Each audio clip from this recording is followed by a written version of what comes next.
الحمد لله الحمد لله الذي بعث في الأميين رسولا منهم يتلو عليهم آياته ويزكيهم ويعلمهم الكتاب والحكمة وإن كانوا من قبل لفي ضلال مبين وآخرين منهم لما يلحقوا بهم وهو العزيز الحكيم نحمده ونستعينه ونستغفره ونتوب إليه ونعوذ بالله من شرور أنفسنا ومن سيئات أعمالنا من يهد الله فلا مضل له ومن يضلل فلا هادي له أشهد أن لا إله إلا الله وحده لا شريك له وأشهد أن محمدا عبده ورسوله اللهم صل على سيدنا مولانا محمد وعلى آله وصحبه أجمعين أما بعد وقال الله تعالى في القرآن الكريم أعوذ بالله من الشيطان الرجيم بسم الله الرحمن الرحيم يا أيها المزمل قم الليل إلا قليلا نصفه أو ينقص منه قليلا أو زد عليه ورتل القرآن ترتيلا إنا سنلقي عليك قولا ثقيلا إن ناشئة الليل هي أشد وطئا وأقوم قيلا إن لك في النهار سبحا طويلا إلى آخر آية وقال رسول الله صلى الله عليه وسلم من قرأ بالآيتين في آخر سورة البقرة في ليلة كفتاه Masyarakat muslimin rahimani wa rahimakumullah. Marilah kita bersyukur pada Allah atas limpahan rahmatnya kepada kita, yang mana kita merasakan nikmat di antara sekian banyak nikmat adalah nikmat taat. Karena kalau kita sudah merasakan ketaatan itu sebuah kenikmatan, maka ketaatan itu tidak menjadi beban. Buktinya hari ini saudara-saudara kita hadir di sini di Masjid Al-Islah. Kita merasakan kalau tidak hadir sholat Jumat itu ada nikmat yang kurang, ada sesuatu yang hilang. Maka kita awal-awal datang, insya Allah ini merupakan suatu nikmat yang sangat mahal. Bukti bahwa ketaatan itu adalah sebuah nikmat. Manakala kita melihat kita sendiri dan jamaah-jamaah haji atau umrah yang sudah hadir di sana di Makkahul Mukarramah, Madinatul Munawwarah, habis puluhan juta bahkan ratusan juta kalau bawa keluarga. Sepulangnya dari sana, kita setelah berada di sana kita merasakan nikmat taat itu seperti apa. Melihat Ka'bah menangis, salat di Masjidil Haram menangis, salat di Masjid Nabawi menangis. Pulangnya pengen lagi ke sana. Itulah bukti bahwa ketaatan itu adalah sebuah kenikmatan. Apabila kita telah menemukan nikmat dalam taat, maka ketaatan itu tidak menjadi beban. Bersyukurlah, banyaklah bersyukur kalau kita sudah merasakan nikmat taat itu. Salawat dan salam pada junjungan kita Nabi Muhammad Rasulullah SAW, juga untuk seluruh keluarga, sahabat dan pengikutnya sampai di akhir zaman ke. Selanjutnya kami berwasiat untuk pribadi kami dan keluarga serta saudaraku yang hadir di Masjid Al-Islah yang mudah-mudahan selalu diberkahi Allah. Marilah kita bertakwa kepada Allah. Hendaklah setiap diri kita memperhatikan perkara-perkara apa yang akan kita bawa untuk berjumpa dengan Allah kelak. Bertakwalah kepada Allah. Sesungguhnya Allah Maha mengetahui seluruh detail amal perbuatan yang kita lakukan di atas muka bumi. Masyarakat muslimin rahimani wa rahimakumullah. Hari ini kita masuki pertengahan bulan Sya'ban. 15 hari ke depan insyaallah kita ketemu dengan bulan Ramadan. Secara khusus di bulan Ramadan ini Rasulullah memperbanyak ibadah puasa. Maka barangkali kita niatkan di hati kita berupaya untuk melaksanakan ibadah puasa, mencontoh Rasulullah SAW. Dan juga hikmahnya adalah merupakan media untuk melatih jiwa kita, melatih tubuh kita agar tidak terlalu terbebani saat ibadah puasa di bulan Ramadan. Karena kita sudah terlatih, tubuh sudah terlatih selama lebih kurang 1 bulan atau masih ada sisa waktu ke depan. Dan kita ambil peluangnya 15 hari atau 10 hari atau 3 hari kita melatih tubuh kita, dan itu sunnah. Berita ini banyak muncul di hadis-hadis yang sahih. Yang kedua, persiapan kita adalah banyak melakukan sholat malam di bulan Sya'ban ini. Memang tidak ada perintah khusus agar kita melakukannya di bulan Sya'ban. Sebenarnya perintah sholat malam itu berada di seluruh bulan, di setiap malam. Ya ayyuhal muzammil qumil laila illa qalila. Itu surah Al-Muzammil, surah ke-73 sampai ayat 9 itu adalah perintah untuk melakukan salat malam. Jadi berlaku untuk sepanjang malam, di setiap malam, setiap bulan dan sampai setahun. Namun barangkali kita banyak kesibukan di bulan-bulan lain, maka langkah baiknya ini kita laksanakan. Kita tidak lanjut ke perintah Allah ini, kita laksanakan perintah Allah dalam surah Al-Muzammil ini di bulan Sya'ban. Ada hubungannya dengan bulan Ramadan, karena bulan Ramadan itu adalah nanti ada salat tarawih, salat malam, salat tarawih.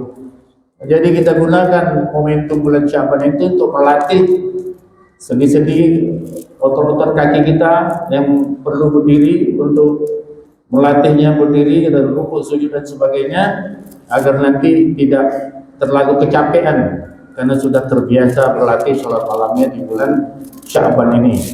Masyaallah muslimin rahimanirrahimakumullah. Yang berikutnya ada baiknya juga kita memperbanyak istighfar di bulan Sya'ban ini. Karena kalau kita lihat tentang dosa ini, syarat untuk masuk ke surganya Allah itu harus tidak punya dosa. Satu saja dosa tidak boleh menempati surganya Allah Subhanahu wa taala. Satu saja dosa. Ada kisahnya di dalam Al-Qur'an, surah Al-Baqarah ayat 35 36 tentang Nabi Adam. Wa qulna ya Adam uskun anta wa zawjuka jannah wa kula minha ragadan haitsu syi'tuma wa la taqraba hadhihi asy-syajarah fa takuna min adh-dhalimin. Wa azallahuma asy-syaitanu anha fa akhrajahuma mimma kana fihi. Wa qulna bitu ba'dukum li ba'din adu wa lakum fil ardi mustaqarrun wa mata'un ila hin. Allah berkata kepada Nabi Adam, wahai Adam, diamlah kamu dalam surga. Oleh Adam uskun anta wa zawjukal jannah, dan istrimu makanlah dari buah-buahan yang kamu senangi dalam surga itu, ambil saja. Kecuali satu yang tak boleh, wala taqrabu hadhihi syajarah. Jangan kau ambil itu pohon yang mana lebih dikenal bernama pohon khuldi. Namun Adam bukan hanya sekedar menghampirinya, melalui istrinya iblis menggoda lalu memakan buah itu. Wala taqrabu hadhihi syajarah, satu saja dosa Nabi Adam, menyebabkan Adam pada akhirnya qulna bitu wa qulna bitu, terusir, turun kamu dari surga, turun, tidak boleh ada dosa di dalam surga. Bagaimana halnya dengan diri kita, saudaraku? Kalau Nabi Adam, bapak cikal bakal lahirnya kita ini, satu dosa lalu tidak masuk surga atau terusir dari surga, bagaimana dengan kita? Di masa muda kita, saudaraku, di masa kita akil balik, mungkin belum sempat salat sepanjang tahun, mungkin pernah ada yang 1 tahun tidak salat, baru umur 20 baru mau salat. Ada mungkin yang baru umur 25 barulah genap salatnya. Satu hari ada 5 waktu. 100 hari ada 500 waktu salat. 1 tahun berarti ada 1500 plus 60 hari, 365 hari. Mungkin sekitar 2000 kali perintah sholat dalam 1 tahun kalau kita hitung. Jadi kalau ada yang tidak sholat sampai 1 tahun, berarti 2000 larangan yang telah dilakukan. Bagaimanakah halnya bisa masuk surga? Tentulah Allah yang Maha Pengampun memahami tentang kelemahan kita yang banyak dosanya. Lalu Allah ajarkan di dalam Al-Quran surah Al-Baqarah ayat 286. Doa ini diajarkan oleh Allah. Rabbana la tu'akhidna in nasina aw akhtana. Wahai Tuhan kami, janganlah Engkau hukum kami. Jangan hukum ini artinya janganlah sampai kita tidak masuk surga gitu. Ya Allah yang mengajarkan doa ini nih, doa yang benar-benar Kasih sayang dan cinta Allah yang membuat kita ini manja dengan doa ini. Rabbana la tu'akhidna in nasina aw akhtana. Tuhan kami, janganlah Engkau hukum kami kalau kami lupa, akhtana. Kalau kami bersalah. Rabbana la tu'akhidna in nasina aw akhtana. Jangan Kau hukum kami kalau kami lupa atau kami bersalah. Ini bagus dibaca kata Rasulullah. Barang siapa yang baca ini sesuai dengan hadis yang dibacakan di awal tadi, barang siapa yang baca 2 ayat surah Baqarah ini di malam hari, maka mencukupi. Kami memahami mencukupi ini artinya dikabulkan oleh Allah Subhanahu wa ta'ala. Kemudian di akhir doa ini juga sebenarnya panjang, judulnya bisa dalam satu khutbah bernama 8 doa dalam satu ayat. Rabbana wala tahmil alaina isran kama hamaltu ala alladziina min qablina. Ya Tuhan kami, jangan Kau pikulkan kami beban yang pernah dipikulkan kepada orang-orang sebelum kami. Siapa mereka? Di antaranya Bani Israel. Bani Israel itu pernah dipikulkan beban kepada mereka untuk mentaati hari Sabtu, hari Sabat. Bahwa di hari Sabtu itu tidak boleh mencari rezeki. Mulai dari malam Sabtu sampai Sabtu sore tidak boleh mencari rezeki. Tak sanggup mereka melaksanakan perintah atau beban ini. Allah memuji mereka dengan datangnya ikan-ikan di tepi pantai pada malam Sabtunya. Akhirnya mereka tergoda untuk apa? Untuk menjaring ikan itu. Setelah jaring ikan itu di malam hari, sore harinya mereka mengangkat ikan itu. Dan Allah tidak suka dengan kegiatan yang macam begini. Lalu Allah menetapkan pada mereka untuk menjadi monyet yang hina. Dalam surah Al-Baqarah dikisahkan seperti itu. Walaqad alimtumul ladzina atadaw minkum fis sabti faqulna lahum kunu qiradatan khasi'in. Jadilah kamu, kata Allah, monyet yang hina. Jadi mereka merasa terlalu lama beban memuliakan hari Sabtu itu. Malam Sabtu, hari Sabtu siangnya terlalu lama sehingga mereka tidak tahan. Namun bagi umat Islam, Allah perintahkan untuk memuliakan hari Jumat, wajib hadir di sholat Jumat saja. Ya ayyuhallazina amanu idza nudiya lis-sholati min yaumil jumu'ati fas'au ila dzikrillah wa zarul bai'. Wahai orang beriman, apabila diseru ini berarti ada suara azan. Untuk hadir di hari Jumat, maka segeralah pergi, tinggalkanlah jual beli. Fa idza qudiyatish sholatu fantashiru fil ardh. Habis salat bertebaranlah di muka bumi. Artinya zalikum khairul lakum. Itu lebih baik bagi kamu in kuntum ta'lamun, kalau kamu mengetahui. Kalau kita melihat beban antara Bani Israel tadi dengan umat Islam, sangat singkat nih. Paling jam 11 atau jam 12 tadi azan. Khutbah lalu salat paling selesai jam 12.30 atau 12.35, atau habis-habis waktu kita hanya 1 jam. Ini pun masih banyak yang mengeluh. Masih banyak yang mengeluh kelamaan khotib khutbah, kepanjangan surah yang dibaca. Padahal paling lama 1 jam. Padahal Allah sudah melalui Rasulnya sudah standarkan bahwa di hari Jumat itu disunahkan baca surah Jum'ah dan surah Al-Munafiqun. Tapi karena banyaknya kritik maka dipendek-pendekkan. Masyarakat muslimin rahimani rahimakumullah, kita pantas bersyukur pada Allah. Hari Jumat ini hanya 1 jam paling lama kita harus memuliakannya. Ini pun masih banyak yang tak mau hadir. Kita takut nanti kalau Allah marah pada orang per orang, atau nanti makin lama makin banyak orang tidak mau salat. Nauzubillah, jangan sampai terjadi seperti Bani Israel, tidak mau memuliakan hari Sabtu lalu dijadikan monyet. Nauzubillah, semua nauzubillah. Kemudian Rabbana la tuhammilna ma la taqata lana bi. Dan Kau pikulkan pada kami beban yang kami tak sanggup memikulnya. Kalau doa ini dibaca, insyaallah kita menjalankan ketaatan pada Allah ini tidak akan menjadi beban.